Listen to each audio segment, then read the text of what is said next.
Sorry, I thought we were all on. Can I please, for the severalth time, welcome you to the Corporate Services Committee meeting for Toowoomba Regional Council for the month of May.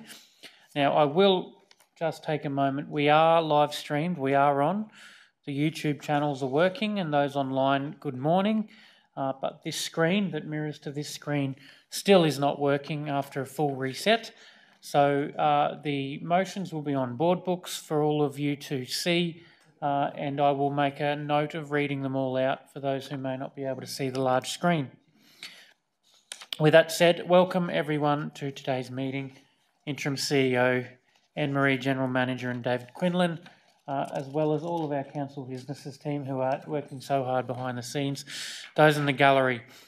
We haven't advised any conflicts of interest or leave of absence for today. Colleagues, are there any conflicts of interest for the Corporate Services Committee meeting that you need to bring to the Council's attention? Being that there are none, we will move then to item 3, the Operational Plan Progress Report, year-to-date, Q3. Kirstine Wilkins is the author, but I'll welcome David Quinlan to the pulpit. Thanks, David.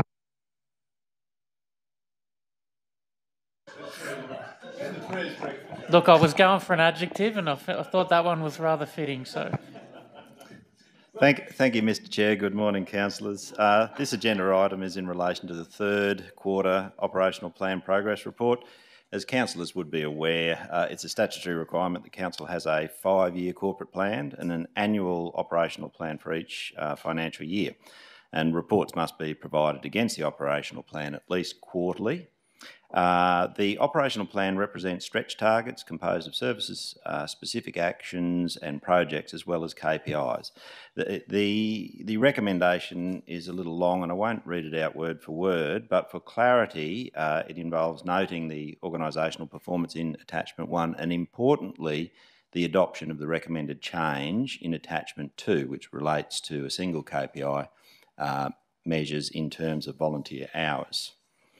Mr Chair, at this stage we typically provide an opportunity for councillors to ask questions, working through the report, giving general managers the opportunity for a brief introduction in relation to the performance of their areas. I would request that when councillors refer to the report, it's useful if they quote the page number of the report as well as the page number in board books. It makes it a lot easier for officers to follow along who won't be looking on board books but rather directly at the report. Thank you. Thanks, David. So, colleagues, are there any questions around the report or that one change in the operational plan before we go into specifics? No questions straight away. That one change in volunteer hours, I think we can take as read. So, as far as order, there's sorry.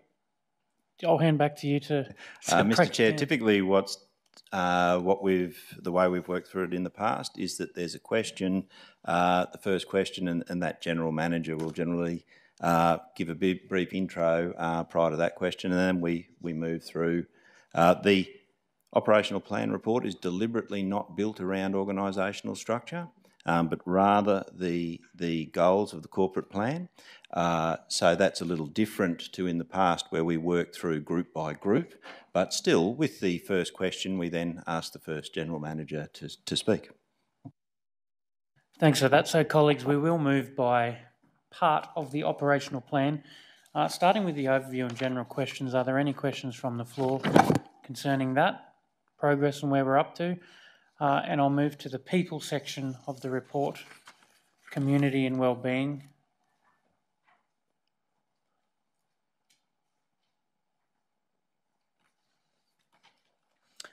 Nil from 2. Place part.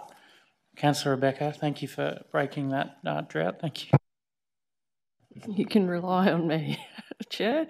Thank you. I take us to page 19 of the plan. It's the very last line item on that page 19, and it's the mountain bike master plan. So we've got an exclamation point there next to it, progress design documentation as part of the Jubilee Park component of the Escarpment Mountain Bike Master Plan, anticipated construction in 25, 26, 26, 27 financial years. And there's some commentary there about work continuing to manage environmental protection and biosecurity, conservation, EPBC approvals. And this is one that Council has a high degree of interest in, and after some more information, if there is any, noting that there were some changes to the EPBC legislation not that long ago, just before the election was called. So has that impacted where we are and any changes? Thank you. Thanks, Councillor Rebecca. Noting that this is a moving target since we were briefed last, so I welcome General Manager of Environment and Community Nick Hauser around Jubilee Park mountain bike trails. Thanks, Nick. Thank you, Chair. Thank you, Councillor Vonhoff. Councillors, we've attempted to keep you informed on this one through an information session and then various email updates. As per the very brief note around the EPBC approvals process, we have had further conversations with the Commonwealth Government Department around those and have plotted a path forward that's a little bit more promising than what we might have feared was worst case. There still are some hurdles to address there, but we're looking at reducing the scope and addressing Prince Henry Heights separately to Jubilee Park, and that might help us keep the project moving forward. It is, I think, having it highlighted there as yellow is its status. It certainly requires our attention to keep the project moving and to try and overcome those constraints and challenges that we face. At this stage, project is still within that schedule for delivery, but it is at risk. Okay, thank you. And we do have more clarity now about who our new Environment Minister is. He's a Queenslander, Senator Murray Watt, so we'll just keep working on it. Thank you. Thanks, Chair. Councillor Vonhoff. Colleagues, any other questions on the place part of the operational plan? I'll move then to prosperity, noting our year-to-date track changes for Q3 under the light blue prosperity part.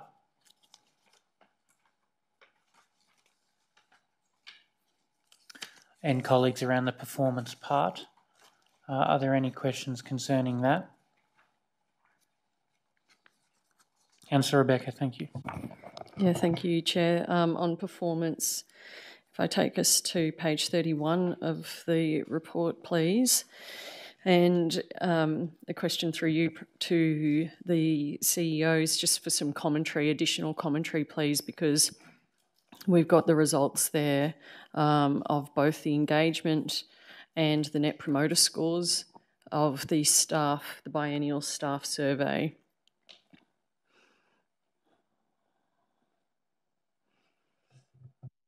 Just trying to work out which commentary you would like at this time, Deputy Mayor. Well, Interim CEO, we've got, this again has been an area of significant focus for the council, and you're in a position where you've been able to come in, see the results. What are your thoughts on the results, and what do you think that we as a council can do, should do to improve those results?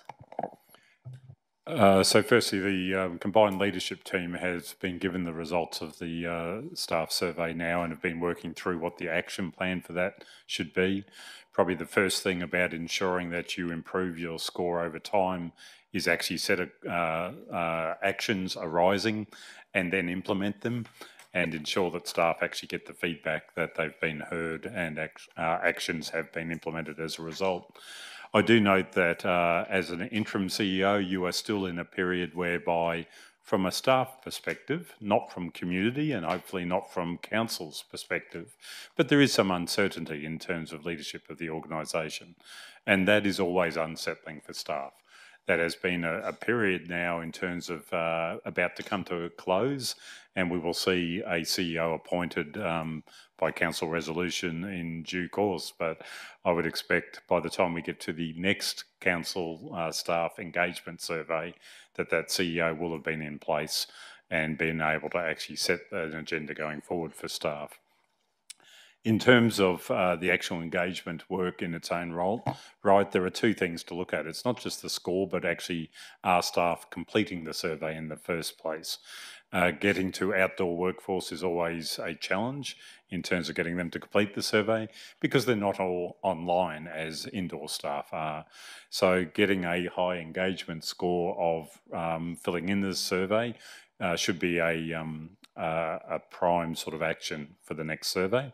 And then secondly, as I said, ensuring that the information gathered is actually acted on. So I'm sorry that's a little bit of a rambling answer, but it is very much a leadership question in terms of the public service. That's something that the ELT, Executive Leadership Team, will no doubt take up with the new CEO on their appointment. Thank you for the question. Thanks, Councillor Von Hoff. Colleagues, are there any questions? Councillor Carroll. Thank you, Mr Chair. And whilst we're on staff wellbeing and staff surveys, take you to page 30, line 3093, progress to concept schematic design for a new civic building. It says detailed review of principal project requirements to be completed to inform future design progression, currently not on track to progress towards schematic design. This has been kicked down the road for so many years, this new building, and I would draw councillors' attention to some people we have working in a basement with no windows, and the equivalent of others is, you would say, a broom cupboard. So at the end of the day, you know, I'm very keen this term, is my last term, and I would like to see some progress made on this. We forget about staff's thoughts. They are working. We need to, number one, give them amenity.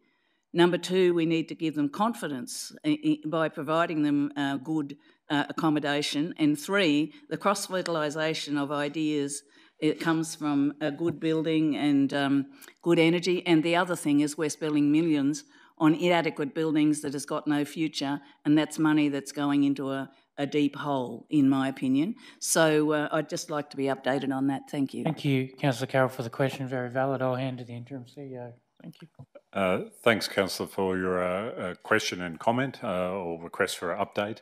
What I might do is take that slightly on notice, and at the ordinary meeting in the CEO's report, I'll provide a longer update. In terms of this, we are behind in terms of the plan, in terms of what was to be done. I agree the can had been kicked down the road somewhat on this topic. We have caught up with the can now. We are now actually actioning the item.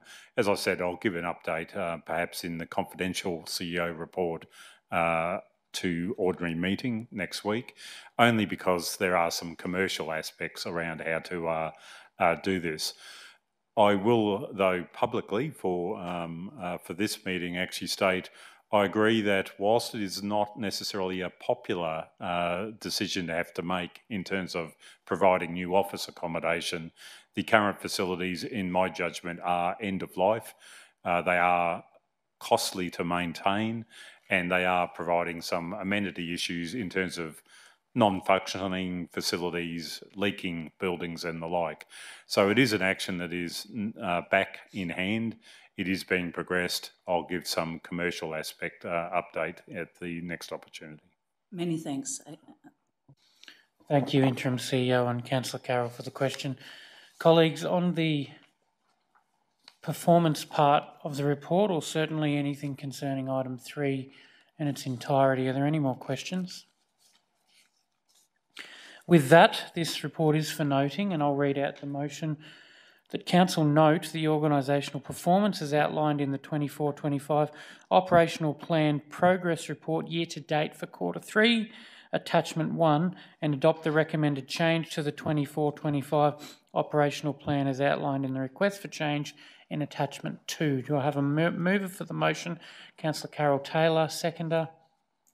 Councillor Edwina Farquhar. Any reason to go into debate? All those in favour? The motion is passed without dissent. Thank you. Colleagues, we'll move to item 4, consideration of the draft revenue policy 2025-26. Thank you, David, for your work on that one. And I'll invite Shane Morris to the stage. Shane, good morning, and I'll hand over to Anne-Marie to introduce this, or straight to Shane for the report. Thank you, Shane. Thank you, Chair, and good morning, councillors and also officers. This report presents the draft revenue policy for the 2025-26 financial year. Council is required by legislation to review the revenue policy annually, and only minimal changes have been made when compared to the 2024-25 revenue policy. So I'm happy to take questions.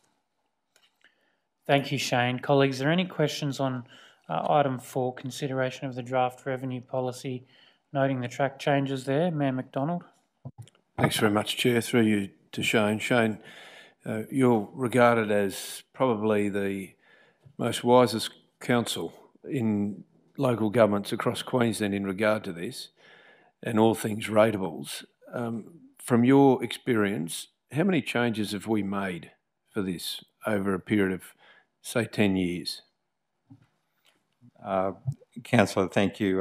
Very rarely is there anything substantial change to the revenue policy. Bear in mind, it is a high-level document. It's just a guiding document when it goes across certain areas around levying rates and concessions and so forth. So to bring it back to council each year is certainly an important aspect in relation to having it reviewed prior to the budget adoption. But largely, I suppose, bringing the revenue policy to you each year achieves a legislative formality, but there's very rarely any changes of substance. Thank you. Thanks, Chair. I'm happy to move it at the appropriate time. Thanks, Mayor McDonald. Colleagues, are there any other questions? Councillor Shine. Just looking at the tracked changes, is the only change the change of the year in paragraph 1? Yes, Councillor Carey, is that you'll notice that the changes are really relate to are solely years. So it'll affect probably the header at the top of the page and a couple of other places where there are years. But apart from that, there is no changes to the document. Yeah, I was just wondering whether there could be some wording, you know, like annually or something like that to save bringing it back every year. But if it's required to be brought back every year, then it doesn't matter, I suppose. Thank you, Councillor Shine. I did hear the CEO say, just to me, it's required every year. Yep. And if that's the advice we're working under, might as well leave it as is. Yeah, thank you, Councillor Shine. Colleagues, thank you for your questions on item 4. The motion that the Council adopt the revenue policy for 2025-2026, moved by Mayor Jeff McDonald, seconded by Deputy Mayor Rebecca Von Hoff. All those in favour? The motion is passed unanimously. Thank you so much, Shane, for your work on that and for bringing it to Council. As we move to item 5, it's my pleasure to welcome Anita Caulfield to the lectern to talk about the controlled entities quarterly reporting. Good morning, Anita. Thank you.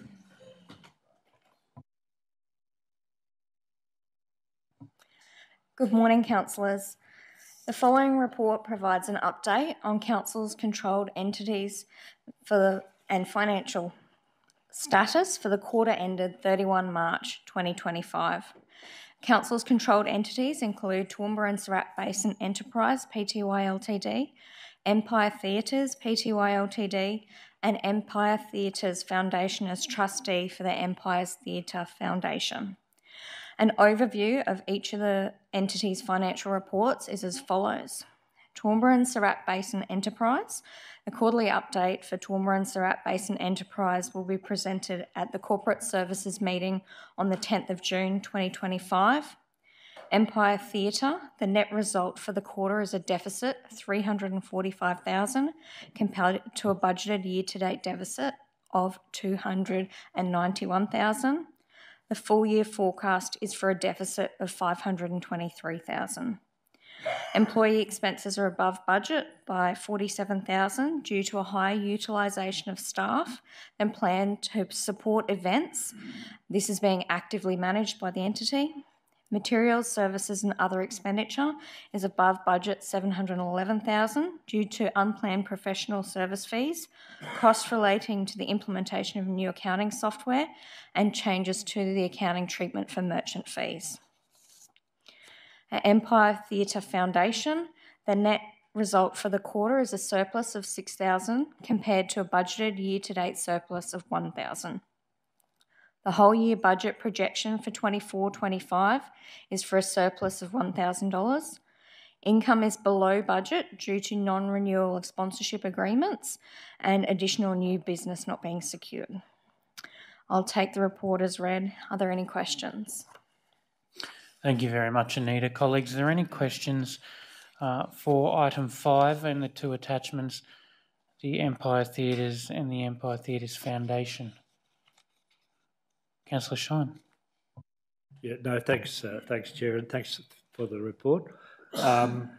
It's of concern, obviously, that the forecast deficit is $500,000. How does this compare, in general terms, with previous 3 or 4 years? At the top of your head, if you could. So it's significantly worse than prior year outcomes, and we're probably limited in the reason why we can actually discuss here today, but I think you have all been briefed on circumstances that are unfolding, and that is directly attributing to this result. Does that cover that, Anne-Marie? Thanks, Anita. I might also ask the interim CEO to make comment on that, please. Councillor, it's an unusual operating result that's forecast for this financial year. Measures have been put in place that we do not expect that to reoccur next year. Accordingly, it should go back onto its trading basis of its historical result. So it's an unusual single event that actually is reflected in this year's financials. We'll expect the subsidiary to return to normal result next year. No, thank you. That's quite reassuring. Thank you. Are there any other questions, colleagues, for item 5, Controlled Entities Quarterly Reports? With that, this report is for noting, and I will read the motion that Council note the quarterly reports as of 31st of March 2025 for its controlled entities, Empire Theatres Priorities Limited and Empire Theatres Foundation Limited, as trustee for the Empire Theatres Foundation. Do I have a mover? Mayor Jeff McDonald. Do I have a seconder? Councillor Carol Taylor. Any reason to go into debate? I'll put the motion, colleagues. All those in favour? Motion is passed unanimously. Thank you very much, Anita, for your time in the preparation of that report. We'll move to item number 6, concerning the entertainment and hospitality policy. If I could welcome Manager of Governance of Legal Services, Bailey Garcher, to the presenters' chambers, please, and over to you for item 6. Good morning, Chair. Good morning, councillors and colleagues. I'm tabling the entertainment and hospitality policy for council approval.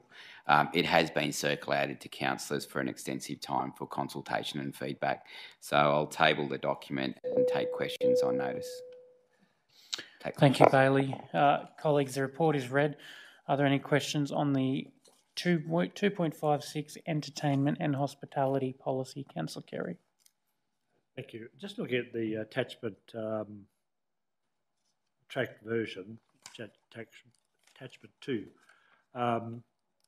going to 4.1.1, members of the public.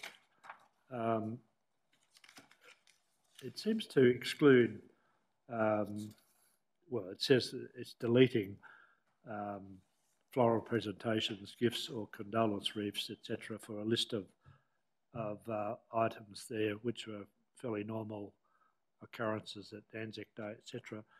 Is that the effect of it? That surely that would not be the desired effect, that we don't have wreaths. Continuing. Through you to Bailey, I'll take that question. Thanks. That's not the intent, so if you just give me a second, Kerry. I think we've moved that to another section of the document. If I may, if you scroll down slightly further on the page 2 of 9 of the actual policy document, there's a new section added, 4.1.1.1 floral tributes. In effect, it's been taken out of the table and placed into a text. So I think you'll find it's very similar in that respect. No, I appreciate that. Thank you. Thanks, Councillor Shine, for the questions. Are there any other questions on item 6, the entertainment and hospitality policy? Colleagues, if no further questions, I'll propose the motion that Council adopts the revised 2.56 entertainment and hospitality policy as detailed in attachment 1. Do I have a mover? Councillor Trevor Mantyfel, seconded by Councillor Kerry Shine. Any reason to go into debate, colleagues? I'll put the motion. All those in favour? Motion is passed unanimously. Thank you very much, Bailey. Noting you're staying on for item 7, the report of the Audit Committee meeting of 5th of March 2025. Thank you, Bailey. Through you, Chair, I'll table the Audit Committee meeting of the 5th of March 25 and take questions. I've got General Manager Anne-Marie here as well. Thank you, Bailey. Are there any questions, colleagues, concerning the Audit Committee meeting for March? No questions from the floor. The motion, colleagues, is that the report of the Audit Committee meeting held on the 5th of March 2025 be received and the recommendations be adopted. Colleagues, is there a mover for that report? Councillor Jeff McDonald moves, seconded by Councillor James O'Shea. Colleagues, I'll put the motion. All those in favour? Motion is passed unanimously. Colleagues, thank you for working with us, and thank you, Bailey, for your last 2 reports. With that, colleagues, that concludes the Corporate Services Committee meetings for the month of March, ending at 11:17 a.m. Thank you very much.